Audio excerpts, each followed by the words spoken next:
Okay guys, so the next topic is colorectal carcinoma और usually adenocarcinoma होता है, ठीक है। तो इसकी पैथोलॉजी देख लेते हैं, ठीक है। फर्स्ट एंड फॉरमोस्ट तो जो इसकी पैथोलॉजी है that's 95% of it is adenocarcinoma from the colonic or rectal epithelium. So it's either the colon, ठीक है, so the large intestine, or it's the rectum. और इसके जो rare types हैं that's lymphoma, carcinoid and sarcoma. अब ये कैसे arise करता है? यूजुअली एक बिनाइन कंडीशन होती है जो कि कन्वर्ट हो जाती है इस मेलिग्नेंट कंडीशन में। अब ये कैसे होता है कि हमारे पास एडिनोकार्सिनोमा सीक्वेंस के थ्रू होता है कि पहले हमारे पास नॉर्मल म्यूकोजा होता है जिसमें एडेनोमा या पॉलिप डेवलप हो जाता है विच इज़ बिनाइन। अब ये कार्सिनोमा बन जाता है ओवर 10 years, ठीक है। तो ये मेलिग्नेंट इसका पोटेंशियल होता है। Only 5 to 10% of adenomas progress to cancer and become adenocarcinoma. तो ये जेनेटिक म्यूटेशन की वजह से हो सकता है। And I want you to remember this by polyps versus no polyps, ठीक है। तो genetic mutation can either be APC gene और फेमिलियल एडिनोपॉलिपोसिस फैप, जिसकी वजह से इस APC जीन म्यूटेशन की वजह से फैप हो जाता है, या फिर मिसमैच रिपेयर जीन डिफेक्ट हो सकता है। ये क्या बेसिकली होता है कि लिंच सिंड्रोम होता है जो कि hereditary non-polyposis colorectal cancer. So Lynch syndrome is a bunch of, इसमें diseases आ जाती हैं, Lynch syndrome में multiple diseases आ जाती हैं which will then lead to colorectal CA, but that does not involve polyposis. So इसमें polyps नहीं बनते, but mismatched genes की वजह से ये arise कर जाता है। तो that's just an easy way to think about it. And then microsatellite instability testing is now standard. अब ये क्या होता है? ये basically detect करता है ये जो mismatched gene repair है ना, this is basically genetics, this isn't that important to know, but it's standard कि हम microsatellite instability testing now करते हैं, क्योंकि एक अगर high इसकी value आती है तो इसका मतलब है कि MMR जो है मिसमैच रिपेयर जीन्स का डिफेक्ट है, ठीक है, इस जीन का डिफेक्ट है और इस जीन की वजह से लिंच सिंड्रोम है। और लिंच सिंड्रोम है तो it predicts a better prognosis and it has poor response to 5FU, ठीक है, क्योंकि जो लिंच सिंड्रोम है वो 5FU को कम रिस्पॉन्ड करता है। तो that's just one way to think about it. इसके जो रिस्क फैक्टर्स हैं यूजली स्पोरेडिक है, लेकिन इंक्रीजिंग एज के साथ, फैमिली हिस्ट्री के साथ, IBD के साथ, स्पेशली अल्सरेटिव कोलाइटिस, इसमें भी हमें पता है ना कि अल्सरेटिव होता है और इसमें रेक्टम से मूव करता है प्रॉक्सिमली इनटू द कोलन, ठीक है। तो that is how just to remember. फिर इसकी क्या रीज़न है? लो फाइबर या हाई प्रोसेस्ड मीट डाइट की वजह से, क्योंकि इससे फिर बाउल मूवमेंट्स कम हो जाती हैं, ऑल्टर्ड बाउल मूवमेंट्स हो जाती हैं। Smoking and alcohol like always, males, obesity, type 2 and acromegaly, क्योंकि जो एक्रोमेगाली है इसमें ह्यूमन ग्रोथ हार्मोन रिलीज होता है जो कि कोलन के ऊपर इफेक्ट आता है उसका, ठीक है।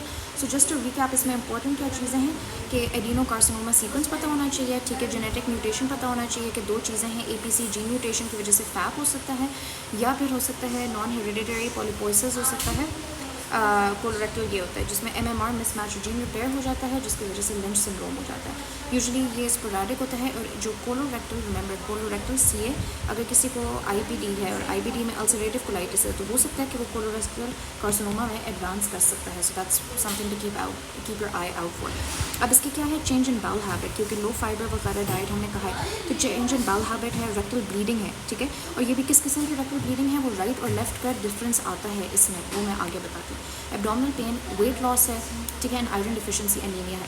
So this is very easy to think of a patient that comes in with stomach ache, वो एब्डोमिनल पेन के साथ आया है, वो कह रहा है कि मेरी चेंज इन बाउल हैबिट्स हैं, वो कह रहा है कि मुझे ब्लीडिंग हो रही है और ब्लीडिंग के साथ फिर ऑब्वियसली एनीमिया होता है। और अगर ये CA है तो नेचुरली CA अगर स्पेशली मेटास्टेसाइज करे तो इसका मतलब है मेट्स है और इसका मतलब है कि वेट लॉस हो चुका हुआ है।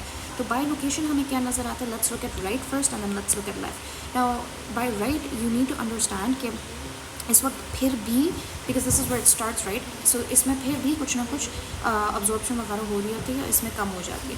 तो आयरन डिफिशिएंसी एनीमिया क्यों हो जाता है? बिकॉज इसमें ज़्यादा अगर राइट साइड का CA है और ब्लीडिंग यहाँ इस साइड से हो रही है तो ज़्यादा ब्लीडिंग होगी, ठीक है, ज़्यादा ब्लीडिंग होगी तो आयरन डिफिशिएंसी भी ज़्यादा होगा, because it will be start from here and to the end, ये बिल्कुल एंड में जाके डिस्टल है तो कम ब्लीडिंग होगी, तो सिर्फ रेक्टल ब्लीडिंग होगी इसमें ओकल्ट ब्लीडिंग होगी जो कि हमें फिट पे नज़र आएगा, ठीक है।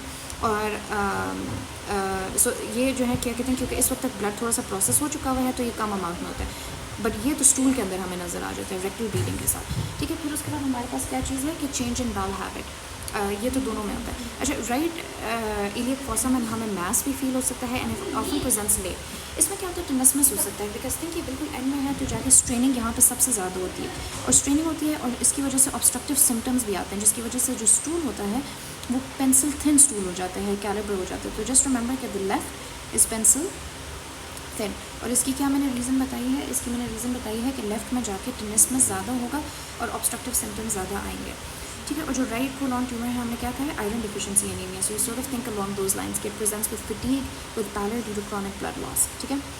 Now think about nice urgent referral criteria कि when do we urgently refer to someone? अगर more than 40 years है, unexplained weight loss है and abdominal pain है, that's when we think about colorectal CA, ठीक है। अगर 50 में है तो just by unexplained rectal bleeding, that's a big problem. More than 60 है, iron deficiency anemia or change in bowel habit. This isn't that important to know. What you need to know is positive fit test should raise alarm bells, ठीक है। अब इसमें हम differential diagnosis देख लेते हैं। तो इसमें IBD है, ठीक है। IBD बिकॉज वी नो कि ulcerative can lead to colorectal carcinoma, ठीक है। तो हेमोरॉइड्स भी हो सकता है विच इज़ ब्राइट ब्लड या नो सिस्टमिक साइंस, वो पेनलेस वगैरह होता है। एंड देन एनल फिशर भी हो सकता है because we are thinking bleeding PR के जो डिफरेंशियल्स हैं एंड डाइवर्टिकुलर डिजीज़, ये इस पर मैं वीडियो बना चुकी हूँ।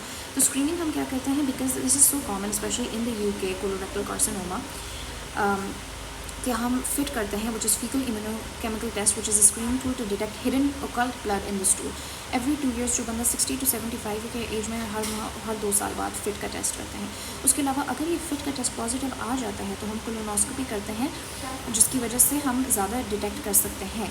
अब कुछ जो लोग हैं जैसे अगर हमें पता है कि लिंच सिंड्रोम है किसी में या फैट है, ठीक है, फेमिलियल वो है पॉलिपोसिस है, तो हम कोलोनोस्कोपी रिपीट करते हैं every 1 to 2 years starting at 20 to 25 years before the earliest family case, ठीक है। तो that's just one way that we go about it. फिर बाकी हम इन्वेस्टिगेशंस देख लेते हैं।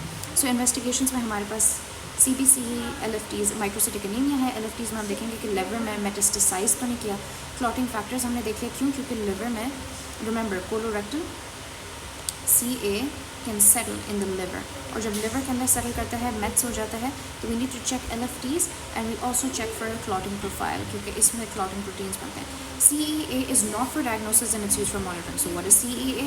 सो basically it's carcino embryonic antigen, ठीक है, कार्सिनोजेनिक एम्ब्रियोनिक एंटीजन जो कि बेसिकली एम्ब्रियोनिक गट बनाती है। नाम है भी पता है ना, एम्ब्रियोनिक गट बनाती है जो कि कोलॉन में से बनता है। अब जब अडल्ट बंदा हो जाता है तो this stop producing CEA, so it's not produced anymore. But अगर कोलोरेक्टल कार्सिनोमा है तो इसके वैल्यू ज़्यादा हो जाती है, but this is not diagnostic. In fact ये सिर्फ हम डिजीज़ मॉनिटरिंग के लिए यूज़ करते हैं, ठीक है। अब डिफिनेटिव डायग्नोसिस क्या है कि हम करते हैं डिफिनेटिव कोलोनोस्कोपी विद बायोप्सी, ये गोल्ड स्टैंडर्ड है। So the best investigation for colorectal CA is के हम कोलोनोस्कोपी भी हमने उसको कर लिया और हमने बायोप्सी कर ली। क्यों? कोलोनोस्कोपी पे अगर पॉलिप्स हैं तो वो भी हमें नज़र आ सकता है कि एडिनोमा है, ठीक है, और बायोप्सी हम करेंगे तो उससे हमें सेल्स भी पता चलेगा, ठीक है। अगर कोलोनोस्कोपी के लिए पेशेंट फिट नहीं है तो कोलोनोग्राफी भी कर सकते हैं।